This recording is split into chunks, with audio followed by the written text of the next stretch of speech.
오늘 본문의 말씀을 가지고 우리 아버지여 주기도문 강의 두 번째 시간 이렇게 하도록 하겠습니다.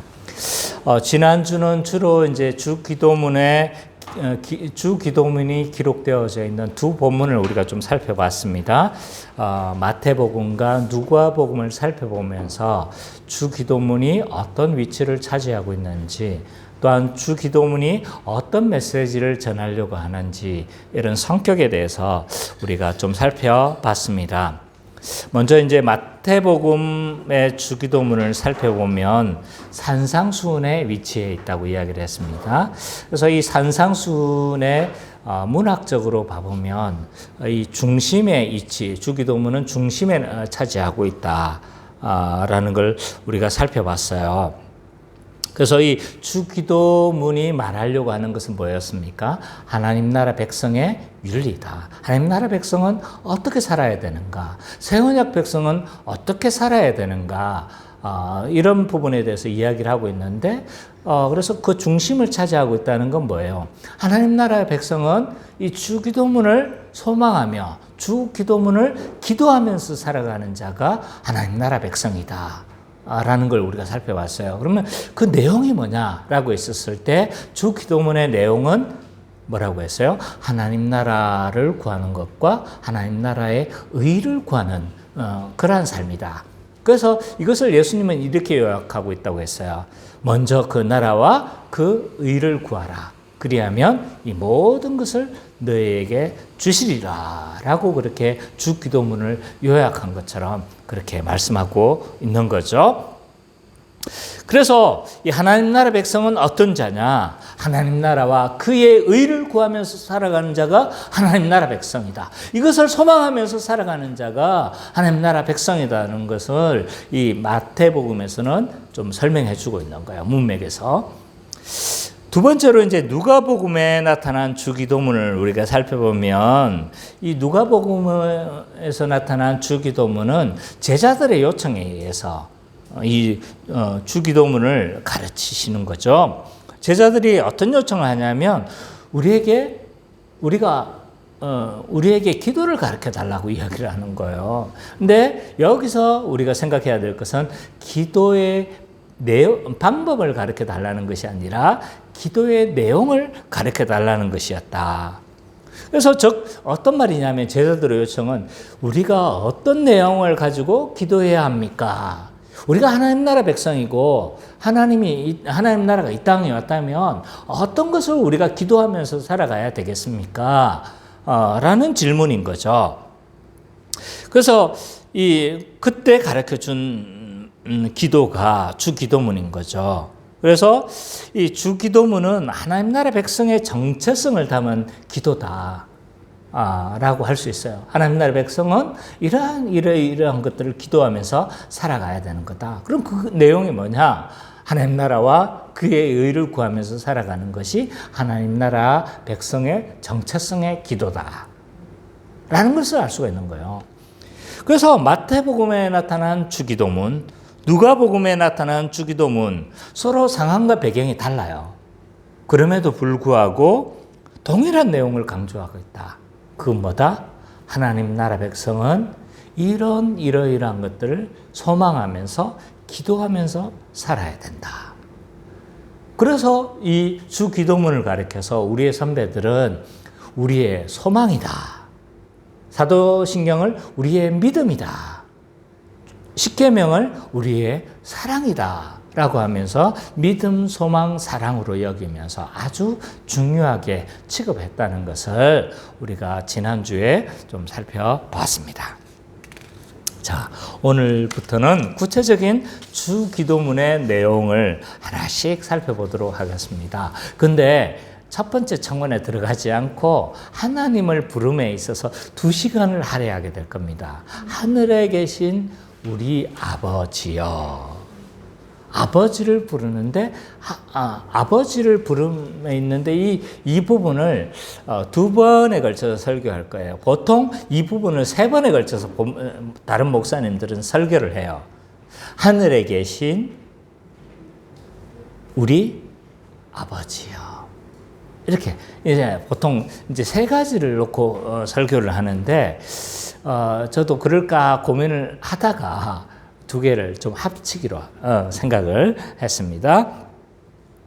자, 주 기도문은요, 하늘에 계신 우리 아버지여 라고 그렇게 시작하고 있습니다. 우리말 성경에는요, 하늘에 계신이 먼저 등장합니다. 그래서 하늘에 계신 먼저 설교해야 되지 않습니까?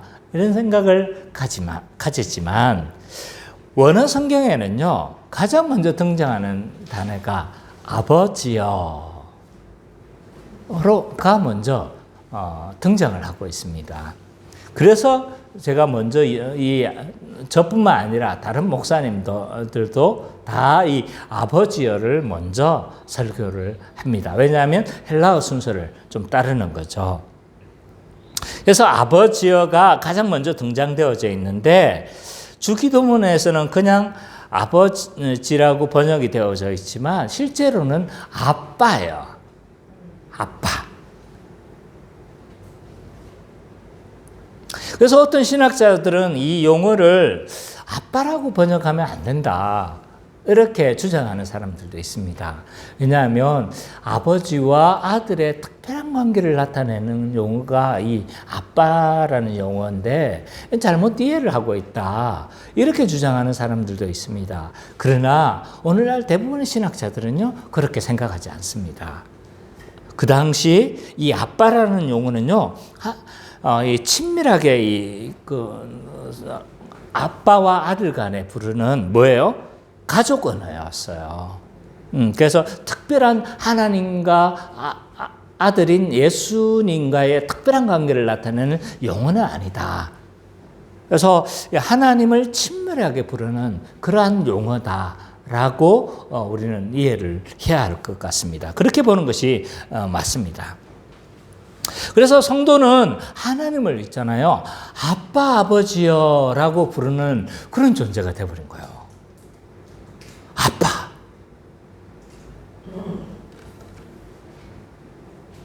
하나님을 아빠, 아버지라고 부른다는 건요, 우리가 뭘 의미한다고 했어요? 제일 먼저 생각해야 된다는 게 뭐였어요? 우리가 하나님 아버지의 상속자가 되어졌다, 이런 의미를 가지고 있다고 이야기를 했어요. 또 다른 의미가 뭐였어요? 하나님과 특별한 관계를 형성했다, 그런 의미가 되어진다고 이야기를 했습니다. 그래서 성민이와 나, 또 나와 은찬이 가끔씩은 서로 짜증나기도 하고 가끔씩은 화를 내기도 한 그런 존재이긴 하지만 그럼에도 불구하고 우리는 특별한 관계를 형성한 거예요. 만약 우리가 이제 성민이가 은찬이랑 나랑 길을 걸어가고 있는데 이제 은찬이가 중3애가 딱 어디서 튀어나오더면 중3애가 고딩이라고 칩시다. 고딩이니까, 그죠? 그래서 고딩이 나와가지고 갑자기 막 치고 있어. 우리 은찬이를. 그러면 제가, 누가 이기나 한번 보자. 이러겠습니까? 그렇지 않는다는 거죠. 또 반대로 내가 길을 걸어가는데 어떤 아저씨가 딱 나타나더만은 치고 난리야. 그러면 준찬이가 아빠가 이기나 누가 이기나 한번 살펴볼까? 그럴지도 모르겠어요. 농담입니다. 어쨌든 이러지 않는다는 거죠. 우리가 서로 애정 관계를 때로는 가질 때도 있지만 그럼에도 불구하고 아들이 맞을 때는요, 눈이 뒤집어지는 거예요. 또 아빠가 맞는 것을 볼 때는 아들이 어떻게 되는 거예요? 눈이 뒤집어지는 거예요. 이게 특별한 관계를 형성했다는 거죠. 성경에서는요, 우리가 아빠라고 부르면서 우리가 하나님과 우리의 관계가 있잖아요. 특별한 관계가 형성되어졌다는 걸 이야기하고 있는 거죠. 그래서 아빠, 아버지여 라고 하는 건 이제 특별한 관계라는 거예요. 그걸 요청할 수 있는 관계가 되어졌다는 걸 포함되고 있는 것이기도 하죠. 그래서 이 성경에서는요, 하나님이 우리의 아버지가 되셨다는 것, 우리의 아빠가 되셨다는 걸요, 복음으로 소개하고 있어요. 자, 요한복음 1장 12절 한번 찾아봅시다. 우리 요한복음 1장 12절. 우리가 잘 알고 있는 본문이에요. 요한복음 1장 12절. 같이 한번 읽어볼까요? 시작. 응답하는 자, 곧 그 이름을 믿는 자들에게는 하나님의 자녀가 되는 권세를 주셨으니. 영접하는 자, 그 이름을 믿는 자에게는 하나님의 자녀가 되는 권세. 이 복음의 핵심 구절로 우리 많이 소개를 하고 있죠. 그죠? 그래서 우리가 하나님의 자녀, 하나님의 아들, 우리가 하나님을 아빠라고 부르는 것이 복음으로 소개되고 있다는 거죠. 놀라운 일입니다. 자, 우리가 예수님을 믿는다는 건요, 예수 믿는다는 건 뭐예요? 그리스도의 보혈의 능력을 힘입어서 우리가 제사함을 입었고 그의 의를 우리가 입었다는 걸 의미하는 것이기도 하잖아요. 그죠? 예수 믿는다는 게 또한 그것뿐만 아니라 하나님을 나의 아버지로 모시는 것이기도 하다는 거예요. 하늘과 땅을 주관하시는 그 하나님이 나의 아버지가 되는 것이기도 하다는 겁니다. 이게 많이 다가오지는 않을 거예요. 지금 막 놀라질 않잖아요. 그래서요. 지금 이 태도예요. 지금 딱 표정이 보면 딱 그렇죠. 놀랍지가 않은 거예요. 자, 영화 가버나움을 혹시 보셨는지 모르겠습니다. 이 영화 가버나움을 이 부분은 이제 박영돈 교수님의 책의 부분이 있어서 좋아가지고 이 몇 부분들을 제가 그대로 좀 차용을 했습니다. 이 영화 가버나움이라는 영화를 이제 보면 이런 이야기예요. 레바논 베이루트의 이 빈민가를 배경으로 한 영화예요. 그래서 이 가난한 이 부모가 자식을 많이 낳은 거예요. 근데 이제 제대로 키우지를 못했어요. 그래서 아이도 많고 제대로 먹이지도 못하고 그냥 거의 방치되다시피 그렇게 살아가고 있었는데 그 가운데 한 아들이 누구냐면 자인이라는 아들이 있었어요. 자인. 이 자인은 10몇 살 정도의 소년이었습니다. 출생신고도 하지 않았어요. 출생신고도 하지 않아가지고 10몇 살 정도 될 것이라고 짐작이 되어지지만 몇 살인지도 정확하게 알지를 못하는 거예요. 그곳에서 이제 그렇게 천덕꾸러기처럼 그렇게 살았는데 그럼에도 불구하고 가난한 환경이었지만 그래도 이 형제들과 사이가 너무 좋았는 거예요. 서로 의지하면서 그렇게 살아갔는데 자기보다 몇 살 어린 여동생이 뭘 했냐면 생리를 시작한 거예요. 생리를 시작하니까 이 여동생에게 자인이가 뭐라고 이야기를 하냐면 아빠한테 이야기하지 마. 이렇게 이야기를 한 거예요. 왜 이런 이야기를 했냐면 생리가 시작되어지면 뭐가 이제 준비가 된 거예요. 임신할 준비가 되어진 거잖아요. 그럼 뭘 하는 거예요? 시집 보내려고 하는 거예요. 그래서 아저씨들한테 뭘 하는 겁니까? 이 자인의 여동생을 팔 거라는 생각을 이 어린 나이에 해버린 거예요. 그래서 이 생리를 시작했다는 걸 아빠한테 이렇게 눈치채지 못하도록 그렇게 숨기라고 그렇게 이야기를 했습니다. 근데 어떻게 됐을까요? 아버지가 이 사실을 알아버린 거예요. 어떻게 했을까요?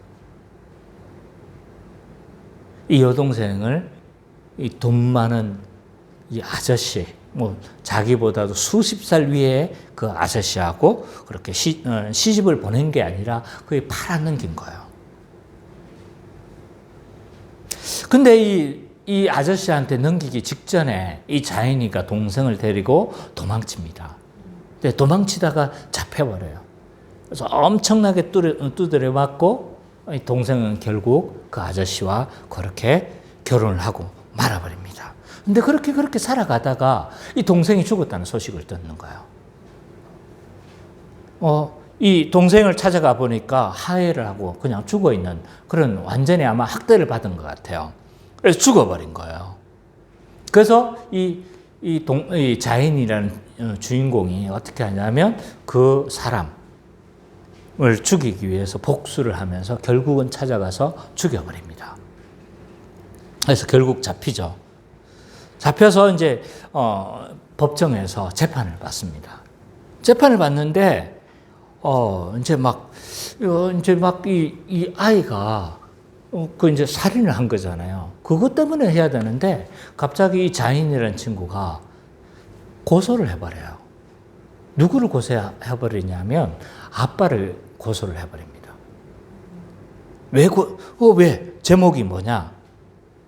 라고 했었을 때 어떤 제목이냐면 왜 자기를 낳았다면 돌보지도 않고 살펴보지도 않고 그렇게 내버려 키운다면 왜 나를 낳았는가? 라고 하면서 이 고소를 하는 장면이 이 가버나움이라는 영화에서 등장합니다. 또 다른 한 사람을 소개하려고 합니다. 이용복이라는 가수를 소개하려고 합니다. 전혀 모르는 이용복 가수 아십니까? 저도 잘 몰라요. 아주 저보다 더 오래된 세대의 가수인데 어제 제가 노래 들었죠, 그죠? 그 노래가 뭐냐면 1943년 3월 4일생이라는 노래가 있어요. 그 사람의 노래 중에. 그 가사를 보면 이렇습니다. 바람이 힘몰던 어느 날 밤에 떨어진 꽃잎처럼 나는 태어났다네. 내 눈에 보이던 아름다운 세상 잊을 수가 없어. 가엾은 어머니 왜 나를 낳으셨나요? 봄, 여름, 가을이 또 겨울이 수없이 지나도 뒹구는 낙엽처럼 나는 외로웠다네. 모두를 정답게 어울릴 때 내 친구는 없어. 그림자 밟으며 남몰래 울었다네. 3절 단 한 번 사랑한 그녀마저 내 곁을 떠난 뒤 흐르는 구름처럼 나는 갈 곳 없었다네. 그리운 사람아 지금은 나만 홀로 두고서 어디로 멀리 사라졌나. 이 가사가 정말 슬프더라고요. 자기가 태어났는데 그 자기를 낳은 엄마를 지금 원망하고 있는 거예요. 어머니 왜 나를 낳으셨어요? 태어나면서 계속 그렇게 살았는데 계속 외로운 삶을 살아온 거예요. 그래서 친구가 하나가 없었대. 그러면서 3절에서는 뭐라고 이야기를 하고 있냐면 그나마 한 사람 사랑한 사람이 있었는데 사랑한 사람이 지금 어떡한 거야? 떠나가 버린 거야. 죽어 무슨 게 아니고 멀리 헤어진 거야. 헤어진 거. 얼마나 힘들었으면 이런 노래의 가사가 되어졌을까. 욥도 이 비슷한 고백을 했습니다. 자신의 출생을 저주하면서 자신의 살아온 삶을 한탄한 욥의 우리는 절규들을 잘 알고 있습니다. 이들만 그렇겠습니까? 사실 우리가 주변을 둘러보면요. 죽지 못해 사는 인생들이 굉장히 많습니다. 죽지 못해 사는 그러한 인생들에게 오늘 우리의 주님은 어떻게 해요? 우리의 하나님은 우리의 아버지가 되기 위해서 오셨다라고 그렇게 말씀하고 있습니다. 이건 복음이에요. 외로워하고 아무것도 의지할 것 없으며 아무것도 믿을 것 없는 그런 인생들에게 찾아오셔서 우리의 아버지가 되시겠다. 그것도 하늘을 주관하시고 모든 세상을 주관하신 그분이 갑자기 나에게 찾아오셔서 너의 아버지가 되겠다라고 하는 이것이 우리에게는 복음이라는 거예요. 그래도 감동하지 않는 어떻게 해야 될까요? 그래서 우리는 하늘의 아버지를 우리의 아빠 아버지라고 부를 수 있는 존재가 되어졌기 때문에 우리는 자녀의 특권을 가지고 우리는 기도할 수 있는 거예요. 우리는 그리스도 안에서 어떤 존재냐면 하나님의 아들이에요. 하나님의 아들. 그런 영광스러운 신분을 가진 그런 존재가 되어졌습니다. 그렇기 때문에 우리는 아버지에게 기도할 수 있는 특권을 가진 거예요. 만약에 어떤 지나가던 어떤 꼬마가 아빠 용돈 줘 이러면 어떻게 하겠어요? 뭐지? 이러지 않겠습니까? 하나님과 우리의 관계가 있잖아요. 아빠와 아들의 관계가 형성이 되어진 거예요. 그러니까 내가 어떻게 할 수 있는 거예요?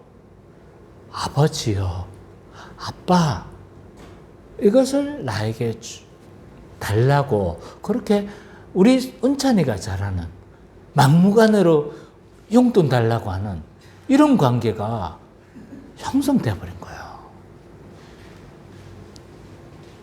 그래서 산상수훈에서 하나님 나라의 백성은 어떻게 구하라고 하고 있습니까? 7장 7절에서 11절 한번 볼까요?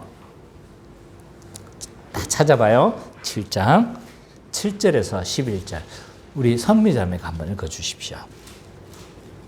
그리하면 너희에게 주실 것이요 찾으라 그리하면 찾아낼 것이요 문을 두드리라 그리하면 너희에게 열릴 것이니라 구하는 이마다 받을 것이요 찾는 이는 찾아낼 것이요 두드리는 이에게는 열릴 것이니라 너희 중에 누가 아들이 떡을 달라 하는데 돌을 주며 생선을 달라 하는데 뱀을 줄 사람이 있겠느냐 너희가 악한 나라도 좋은 것으로 자식에게 줄 줄 알거든 하물며 하늘에 계신 너희 아버지께서 구하는 자에게 좋은 것을 주시지 않겠느냐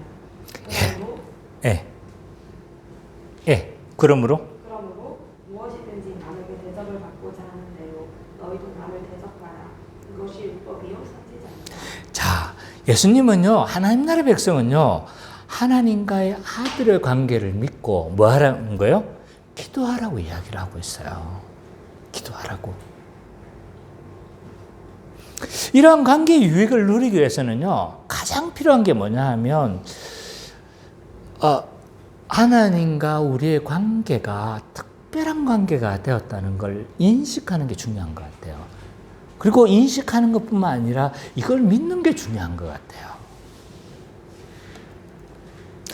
좋은 것을 주시는 아버지이심을 알 뿐만 아니라 이걸 믿어야 되는 거죠.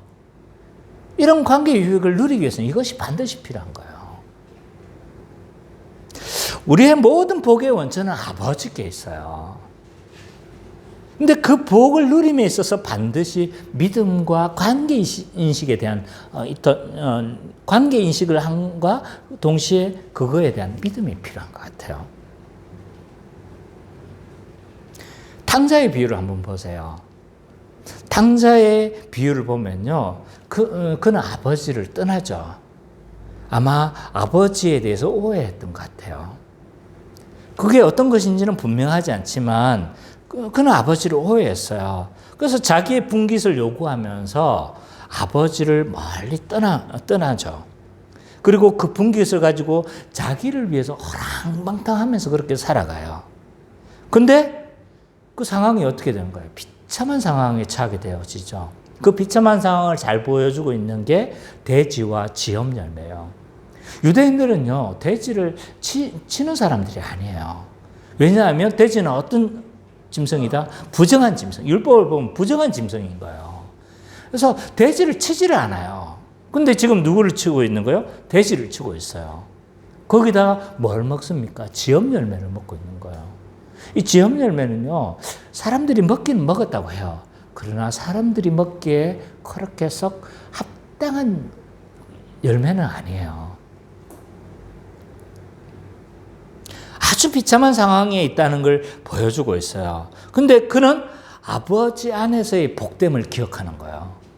심지어 종들도 풍성하게 먹었다는 걸 기억하는 거예요. 근데 하물며 자기가 뭐예요? 그게 아들이잖아요. 그래서 아버지께 가면 풍성한 것으로 주실 것에 대해서 인식을 하고 아버지께로 돌아간 거예요. 우리가 아버지 안에서 복됨을 누리기 위해서는요, 아버지가 우리에게 좋은 것으로 주실 것에 대한 인식과 더불어 믿음이 필요합니다.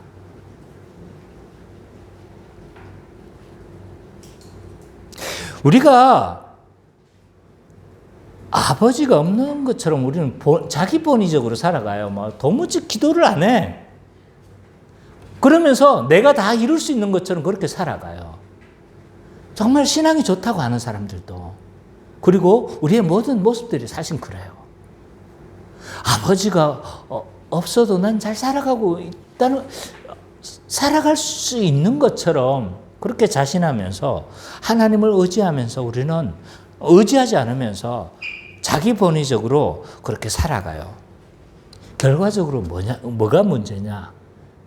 아버지에 대한 믿음이 없다는 거예요. 아버지에 대한.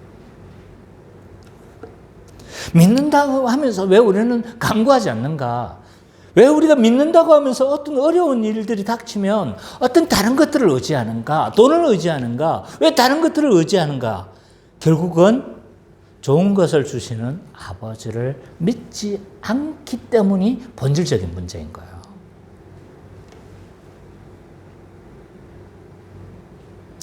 우리가 뭐 자주 들은 이야기, 어떻게 보면 좀 식상한 이야기일 수도 있겠지만, 우리가 교회 안에서 자주 들었던 예화일 거예요. 아마 우리 아내하고 우리 또 뭡니까 같은 세대로 넣어도 될까요? 예, 아마 오래 교회 안에서 머물렀으면 이런 이야기를 들었을 거예요. 현대자동차 아들로 우리가 입양이 됐어요. 입양이 되어졌는데, 야, 아들이 저 현대차 하나, 아이오닉 하나만 주세요. 이걸 요구를 못하면, 야, 아빠라고 믿는 거예요? 지금 안 믿는 거예요? 안 믿는 거예요, 이거. 또 아빠가 현대차 회장님인데 혼자서 막 노점상을 하면서 살아가. 아빠의 상속이 다 내 건데 막 내가 살아갈 수 있는 것처럼, 내가 막 자수성가해야 되는 것처럼 그렇게 내가 살아가고 있다면 아빠를 지금 아빠로 믿는 거예요? 안 믿는 거예요? 아직 못 믿는 거예요. 왜 우리는 기도하지 않는가? 결국 믿음의 문제다. 믿음이 기도하게 하는 거다. 저는 그렇게 생각합니다. 우리 아버지에 대한 분명한 인식과 믿음이 있는가? 그리고 그것을 믿는가? 이것이 우리의 복됨의 비결인 것 같습니다. 그런 의미에서 우리가 많이 기도해야 될 것 같아요. 제가 늘 기도하는, 늘 우리가 이제 성경 공부하면서 늘 하는 이야기야. 우리 교회는 기도가 부족한 것 같아요. 기도를 좀 더 해야 돼요. 하면서 그래 기도의 시간을 더 늘리려고 이렇게 이야기를 하지만 쉽지가 않은 것 같아요. 자, 우리 아버지 되심을 믿고 우리 삶의 곳곳에서 우리가 간구하며 나아갔으면 좋겠습니다. 자, 두 번째로, 지금까지 우리가 하나님의 우리의 아버지 되심에 대해서 우리가 살펴봤어요. 근데 그분은요, 나의 아버지라고 하지 않고 누구의 아버지라고 이야기하고 있습니까? 우리의 아버지라고 이야기를 해요. 우리의 아버지. 하늘에 계신 나의 아버지가 아니고요, 우리의 아버지인 거예요. 우리의 아버지. 지난주에도 잠깐 언급을 했는데요, 주 기도는요, 내 아버지가 아닌 우리의 아버지로 불러요. 그래서 주 기도문은요, 주님께서 우리에게 가르쳐 주신 기도는요, 철저하게 개인주의적 신앙을 배격합니다. 이것은 공동체가 기도하는 거예요. 공동체의 기도로. 왜 우리의 아버지인가? 왜 우리는 우리의 아버지라고 불러야 하는가? 왜 나의 아버지가 아니고, 물론 나의 아버지이기도 해요. 왜 나의 아버지가 아니고 우리의 아버지로 불러야 하는가? 왜냐하면 우리는 한 아버지를 둔 한 가족이기 때문이라고 성경은 이야기를 하고 있어요. 하나님의 유일하신 아들이 누구예요? 독생자가 누구세요? 예수님이세요. 그와 연합된 우리는요, 우리는 어떤 존재가 되는 겁니까? 하나님을 아버지로 모시는. 그래서 그와 연합되기 때문에 우리가 하나님을 아빠, 아버지라고 부를 수 있는 거예요. 아빠, 아버지라고 부를 수 있는 것이고, 그리고 한 가족이, 우리는 여러 믿는 모든 자들이 한 가족이 되어졌다라고 이야기를 하고 있는 거죠. 그래서 에베소서 2장 19절에 뭐라고 이야기하고 있습니까? 그러므로 이제부터 너희는 외인도 아니요 나그네도 아니요 오직 성도들과 동일한 시민이요 하나님의 권속이라. 이 권속이라는 말은 가족이라 라는 말이에요. 또 그분이 왜 우리의 아버지이신가? 우리는 그리스도 안에서 하나인 교회가 되어졌기 때문에 하나인. 그래서 성도의 새로운 정체성은 뭐냐? 나가 아니고 우리고, 공동체가 우리 성도의 기본 정체성이에요. 그래서 늘 우리는 신앙생활 할 때 있잖아요. 개인적으로 생각해서 안 돼요. 우리로 생각해야 돼요. 우리. 그런 의미에서 우리나라의 언어가 참 좋은 것 같아요. 나의 와이프라고 말하지 않고 우리의 와이프라고 소개를 해요. 얼마나 이 공동체 의식이 넘쳐 있는지.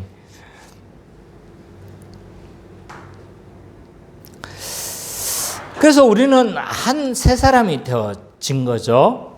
그래서 이것도 에베소서 2장 15절에 있는 거죠. 세 사람이 되어졌다. 하나인 교회가 되어졌다라고 이야기하면서 우리가 한 몸인 한 공동체, 집합적인 존재가 되어졌음을 그렇게 이야기를 하고 있습니다. 그래서 우리 아버지여라고 부르고 있는데, 이 주기도문은요, 한 개인이 하나님 나라를 간구하는 기도가 아닌 거예요. 누가 기도하는 거예요? 이 주기도문은 하나인 교회가 뭐예요? 함께 하나님 나라와 의를 구하는 공동체적인 그런 기도다. 이해되십니까? 그래서 개인적으로 하나님 나라 의를 구하는 그런 기도가 아니라는 거예요. 공동체로서, 교회로서 우리가 같이 하나님 나라와 그 의를 구하는 것이 주기도문의 본질이라는 거예요. 우리의 기도문이라는 거예요. 우리의 기도문. 나의 기도문이 아니고. 따라서 우리가 우리의 아버지라고 기도할 때마다 우리는 뭘 생각해야 되냐면 공동체적인 의미를 항상 생각해야 돼요. 그래서 이 주기도문의 내용들은요, 항상 우리의 교회적인 의미들을 항상 생각해 봐야 된다는 거죠. 예를 한번 들어보겠습니다. 우리가 뒤에 이 하나님 청원 뒤에 우리 청원이 있는데, 우리의 청원을 보면 오늘날 우리에게 일용할 양식을 주옵시고 라는 간구가 있어요. 이건 우리는 계속 어떻게 생각하냐면 개인적인 걸로. 우리 필요한 거 있으니까, 나에게 필요한 거 있으니까 나에게 일용할 양식을 주옵소서라고 그렇게 기도하는 거라고 생각해요. 이게 어떤 의미예요? 기본적인 의미는 뭐예요? 하나님이 우리의 모든 필요를 공급해 주시기를 구하는 기도죠. 매일매일 만나를 했던 것처럼, 그죠? 그래서 우리의 생명이 전적으로 하나님께 의존해 있다는 것을 기도하는 기도이긴 해요. 근데 이걸 공동체적으로 생각해 보면 어떻게 되었을까요? 이것이 나의 필요를 구하는 기도라고 생각을 했는데 아닌 거죠.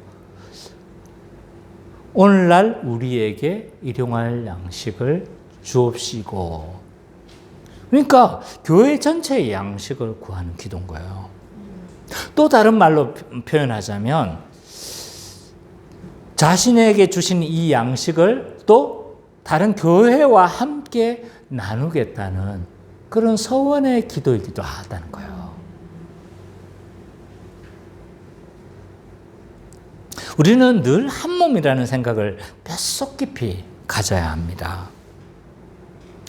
이 한 몸이라는 의식을요, 정말 많이 가졌으면 좋겠어요. 지금 우리 이제 교회에 아이가 없어요.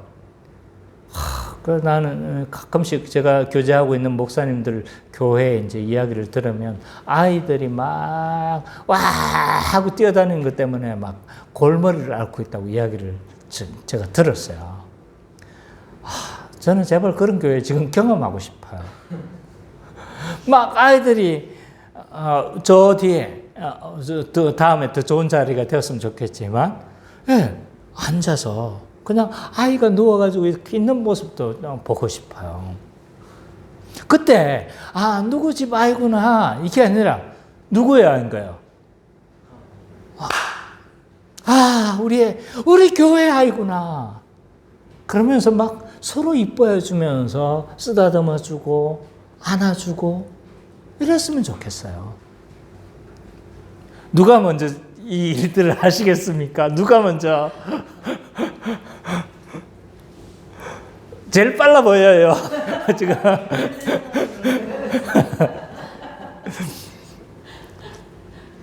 또 그 아이가 자라면 어떡하겠습니까?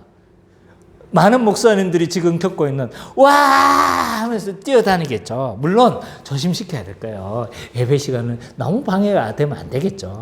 그건 분명하지만 그럼에도 불구하고 우리의 아이니까 우리의 손주가 우리의 손녀가 그렇게 뛰어다닌다고 생각해 보세요. 그렇게 마냥 밉지는 않을 거라고 저는 생각해요. 그리고 그 아이가 조금 자라서 교회에 나가지 않는 경우도 있을 수가 있잖아요. 그렇죠? 그래서는 그런 일이 벌어지면 안 되지만 그때 그 아이가 누구 집 아이가 안 나오더라가 아니라 우리 아이가 왜 안 나오는 거야? 왜 우리 아이가 나오지 않는 거지? 라고 하면서 교회 전체가 회개하면서 기도하고 다시 나오도록 하기 위해서 같이 힘쓰는 것이 한 몸으로 여기는 거 아니겠어요? 이런 일들이 우리 가운데 벌어졌으면 좋겠어요. 뼛속 깊이 우리는 한 몸이라는 그 지체의식을 가져야 합니다. 그래서 우리가 우리의 아버지라고 부를 때 늘 생각해야 될 것은 이런 공동체적인 의미를 반드시 생각해야 된다는 거예요. 물론 뒤에 하면서 하나씩 해나가면서 공동체적인 의미를 생각해 보겠지만 그러나 주기도문은 나 개인적으로 간구하는 것이 아니라 우리의 기도다라는 의식을 늘 가져야 한다는 거죠.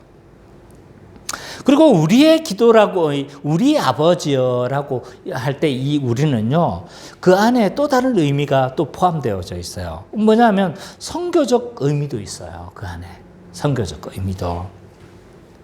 우리 아버지라는 호칭에는 아직 하나님을 아버지로 모시지 않는 이웃들도 생각해야 된다는 거예요.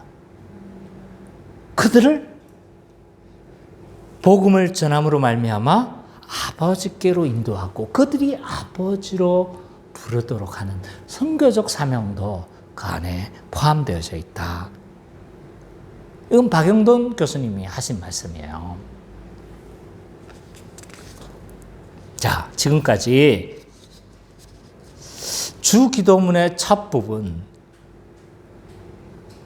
하늘에 계신 우리 아버지여, 그 중에 특별히 우리 아버지여, 하늘에 계신 이 부분은 다음 주에 할 겁니다.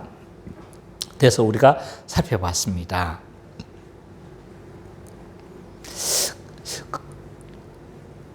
이 우리 아버지, 주기도문을 여는 첫 마디, 우리 아버지여, 이 부분을 우리가 살펴봤는데 우리는 이 기도를 통해서 우리 기도는 어떠해야 되는가 이 부분을 살펴보면서 우리가 적용해야 될 부분은 어떤 부분인가 몇 가지 좀 생각해 보도록 해봐야 될 것 같아요. 첫 번째로 나의 이 기도, 우리가 하는 이 기도가 아버지의 기도인지 우리 아버지께 향해 있는 거잖아요. 그 기도 제목이 아버지의 기도인지 우리는 점검해 봐야 될 것 같습니다. 이 산상수훈에서 지난주에 제가 이야기했지만 잘못된 기도가 뭐였어요? 근본적으로 이들이 책망받은 기도에서 책망받은 이유가 뭐였어요? 결국은 자기 본의적인 기도다. 그 외식하는 기도도 결국 뭐예요? 사람들한테 인정받으려고 하는 거잖아요. 그죠? 사람들에게 인정받고 내가 항상 기도하는 사람이라는 걸 인정받고 싶었던 거예요. 그래서 길가에서 서서 기도 시간이 됐네? 기도해야 되겠네? 하면서 기도를 열심히 하고 있죠. 그래서 사람들이 보면서 저 사람은 경건한 바리새인이구나. 저 사람은 경건히 날마다 기도하기를 힘쓰는 메시아를 기다리면서 그렇게 기도하기를 힘쓰는 사람이구나. 그렇게 인정받기를 원했던 거죠. 중언부언 기도하는 사람은요. 이 사람은요. 횡설수설 한다는 말이 아니에요. 이 사람은요. 많은 말을 해서 하나님을 감동해서 자기가 원하는 것을 받아내려고 하는 기도를 하는 사람들을 중언부언하는 기도라고 이야기를 하는 거예요. 그래서 이런 이방인의 기도가 중언부언하는 기도라는 거예요. 무언가를 감화시키고 무언가를 감동시켜서 자기가 원하는 것 받아내려고 하는 거죠. 예를 들어서 백일 기도를 해서 결국은 아들 하나 점지해 달라고 하는 거 아니에요. 그죠? 무언가 신적 존재를 감동시켜서 자기가 원하는 걸 받아내려고 하는 이런 기도를 중언부언하는 기도다. 이것도 자기 본의적인 기도인 거죠. 그래서 예수님이 책망하시는 기도는요. 자기 본의적인 기도예요. 자기를 향해 있는 거. 이 기도를 하나님 굉장히 싫어하시는 거예요. 그럼 우리의 기도는 어떤 기도여야 되는가요? 하나님을 향한 기도, 하나님의 기도, 하나님의 영광을 위한 기도, 하나님 나라를 위한 기도가 우리의 기도가 되었다는 거죠. 그럼에도 불구하고 우리는 자기 본의적 기도가 거의 본능적이에요. 얼마나 우리는 자기 본의적인 기도를 하냐면요. 이방인의 기도를 살펴보면요. 다 자기 본의적인 기도예요. 헬라와 로마의 종교들을 보면요. 굉장히 우리가 아는 대부분의 이방신들, 신 이름들이 있잖아요. 요즘 북유럽 신화가 많이 뜨지만, 그 이전에 대부분 이제 북유럽, 오딘이라든지 또 토르, 북유럽 신화에 나오는 신들인데, 그건 사실은 변방이었어요. 그 이전에 대부분 유럽의 신화는 뭐냐? 라고 했었을 때 그리스 로마 신화예요. 뭐예요? 아프로디테, 또 술의 신 바카스, 우리가 잘 아는 바카스, 대부분 헤라, 화장품 이름 헤라죠, 그죠? 미의 여신 헤라, 이런 다 대부분의 신들은 뭐예요? 지금 헬라, 로마 신들인 거죠. 근데 이런 신들을 대부분 보면요. 굉장히 이런 이방 신들이 다 자기 본의적인 신이라는 걸 알 수가 있어요. 예를 들어, 왜 이런 많은 신들을 섬겼냐 하면요. 각각의 특기가 다 다르다고 생각했어요. 그래서 예를 들어서 직업이 가죽 장인인 사람은 뭐 하는 거예요? 가죽과 관련된 또는 짐승과 관련된 신을 섬기는 거죠. 그래야 그 주특기 신이 나를 뭐 하는 거예요?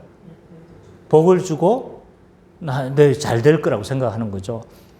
그래서 철공을 한다면 그 철의 신이라든지 이런 신을 섬겼던 거죠. 근데 이 철의 신을 섬겼던 사람들이 항상 철의 신만 섬겼을까요? 아는 거예요. 갑자기 바다로 갈 때는 누구를 또 섬기는 거예요? 포세이돈을 섬기는 거예요. 자, 헬라 로마의 신화들을 봐보면요. 다 특징이 뭐냐라고 했었을 때 다 자기 본위적 신앙이다. 자기 본위적 신화인 거죠. 그래서 자기 필요에 따라서 섬기는 신이 달라지는 거예요.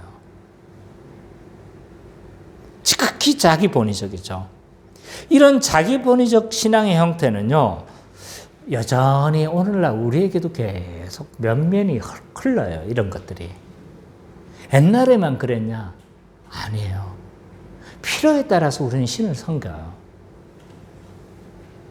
대선이나 총선이 되면 놀라운 회심의 역사가 많이 일어나요. 전혀 교회에 안 보였던 사람들이 막 성경책을 들고 예배에 참석을 합니다. 그래서 어렸을 적에 교회 다녔다. 또 어렸을 적에 성경을 많이 읽었다. 이런 이야기를 하면서 대회심의 역사가 막 일어납니다. 필요하다면요, 사돈의 8촌까지 연결해서 교회에 막 연결해서 이렇게 나오려고 해요. 그리고 그들에게 놀아나는 목사들은요, 그들이 하나님의 일을 할 것이며 심지어는 안수 기도를 해서 막 축복을 하기도 해요. 발등에 불 떨어진 사람은 그렇다 쳐요. 여기에 놀아나는 목사는 도대체 어떤 작자인지 모르겠어요.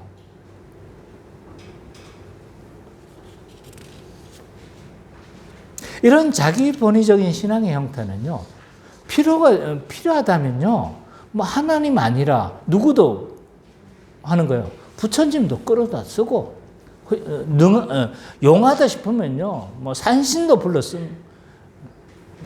산신 할매도 부르는 게 자기 본위적인 신앙인가요? 이런 자기 본위적 신앙의 형태는요, 교회 안에도 있잖아요. 독버섯처럼 자라나는 거예요. 특히 우리가 기도할 때 이 자기 본위적인 기도가 굉장히 조심해야 돼요. 우리는 기도를 열심히 해야 돼요. 그래서 기도 열심히 하는 사람들에겐 기본적으로 저는 비판하고 싶은 마음이 없어. 왜? 내가 그렇게 그분들보다 많이 기도하는 것 같지가 않기 때문에.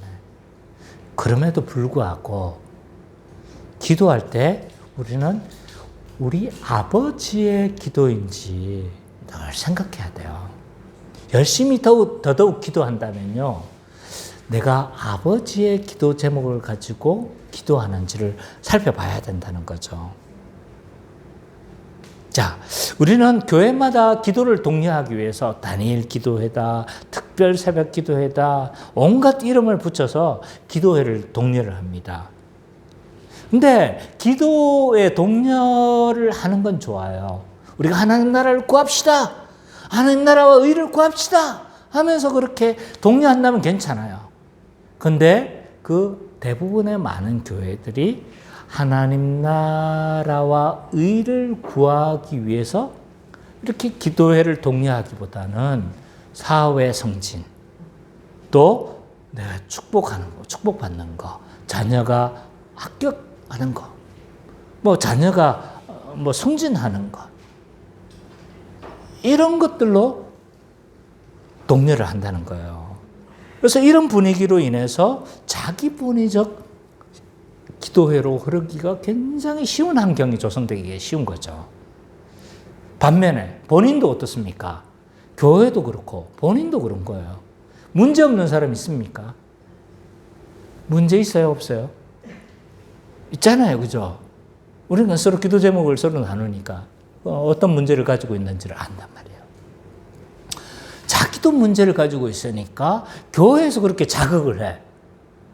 근데 자기도 어떻게 되는 거예요? 그 문제에 몰두되기가 쉬운 거죠. 주님, 승진하게 주시옵소서. 40일 동안 제가 한 번도 빠지지 않을 테니까 주님, 우리 남편 승진하게 해 주시옵소서. 이렇게 흐르기 쉽다는 거예요. 그렇기에 기도를 열심히 한다면 더더욱 이 자기 본의적인 기도로 흐르지 않는가 늘 돌아봐야 된다는 거죠.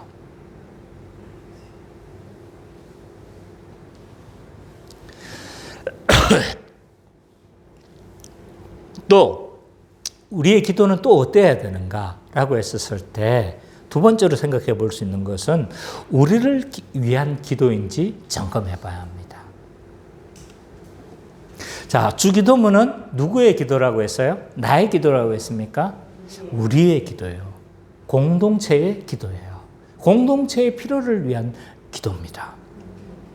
그것이 우리가 해야 될 기도예요. 하나님 나라 의를 구하는 것이기도 하지만 그러나 그것이 우리 교회의 유익과 공동체를 위한 기도의 제목이어야 되는 거죠.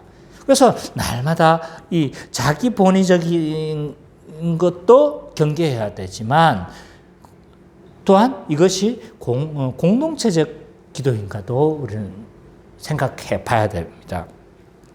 우리가 뒤에도 살펴보겠지만 세 가지 기도를 우리 뒤에 이제 나머지 특별히 오늘날 우리에게 일용할 양식을 주옵시고 우리가 우리에게 죄 지은 자를 사하여 준 것 같이 우리 죄를 사하여 주옵시고 우리를 시험에 들게 하지 마시옵고 라고 하는 이 기도 제목은요, 이거 늘 공동체적인지를 늘 생각해 봐야 돼요. 오늘날 우리에게 일용할 양식을 주시옵고 라고 하는 이 기도는요, 나의 양식을 위한 기도가 아닌가요? 누구의 양식을 위한 거요? 우리의 공동체의 양식을 위해 비는 기도다. 교회 공동체에 필요한 일용할 양식을 구하는 기도라고 할 수 있는 거죠. 그래서 내 집 사게 해주십시오. 시집 가게 해주세요. 성진하게 해주세요. 장가가게 해주세요. 고난이 물러가게 해주세요. 이런 기도가 아니라는 거예요. 우리의 기도는 형제 자매의 안녕을 위해서 양식을 비는 기도죠. 근데 그럼에도 불구하고 그렇게 기도했음에도 불구하고 그 형제가 굶을 때는 우리가 어떻게 해야 되는 거예요?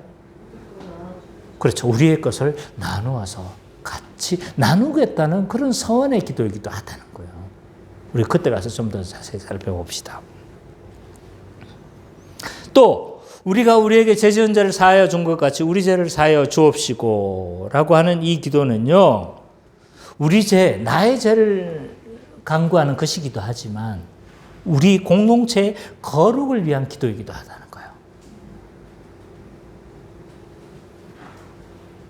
우리 공동체의 회개를 기도하는 것이기도 하다는 거죠. 그래서 우리는요, 공동체를 위해서도, 우리 공동체의 거룩을 위해서도 기도해야 되고, 우리 공동체 안에 죄가 있다면 그 죄를 어떻게 해야 되는 거예요? 회개하는 기도를 해야 되는 거예요. 예레미야가 마치 민족의 그 죄를 바라보면서 자기의 죄처럼 여기고 기도했던 것처럼 우리도 동일하게 기도해야 합니다. 왜냐하면 우리는 한 가족이기 때문에요. 예수님이 구하라고 한 그 기도는 개인적인 기도가 아니라 우리의 기도이기 때문입니다. 그리고 우리를 시험에 들게 하지 마시옵고 라고 하는 이 기도는요, 공동체의 보호를 위한 기도입니다. 그래서 한 사람이 망하거나 한 사람이 어려움을 당하는 것은요, 그 사람의 멸망이 아니에요. 우리의 멸망인 거예요. 우리의 어려움인 거예요. 사대 교회가 그때 우리 요한계시록 할 때 왜 망했습니까? 사대 교회가. 물론 그 사대 교회가 영적으로 그거 한 거지만 사대 성이 왜 망했어요? 가만히 살펴봤는데 거기로 올라가는 뭐가 있었어요? 샛길이 있었잖아요. 그 절벽 위에 그쪽으로 올라가는 샛길이 있는 걸 발견한 거예요. 그것 때문에 망했잖아요. 그래서 누군가가 한 사람이 보호를 받지 못하고 그가 죄로 인해서 멸망받는 것은 곧 누가 멸망하는 길이다? 교회가 멸망하는 길인 거예요. 지체가 병들면요, 신장이 병들면 다른 탁 떼어내면 그냥 되는 겁니까? 간 병들면 그냥 떼어내면 되는 겁니까? 그렇게 해도 되는 거예요? 못하는 거죠. 다 죽는 거예요. 다 죽는 거. 그래서 우리는 공동체 전체를 보호를 위해서 기도해야 합니다. 그래서 우리의 기도는 우리가 하는 하는 이 기도는 아버지의 기도일 뿐만 아니라 우리의 기도이기도 하다. 그래서 아버지의 기도와 우리의 기도를 하는 우리 기쁨의 교회 모든 성도님 되시기를 간절히 축원합니다.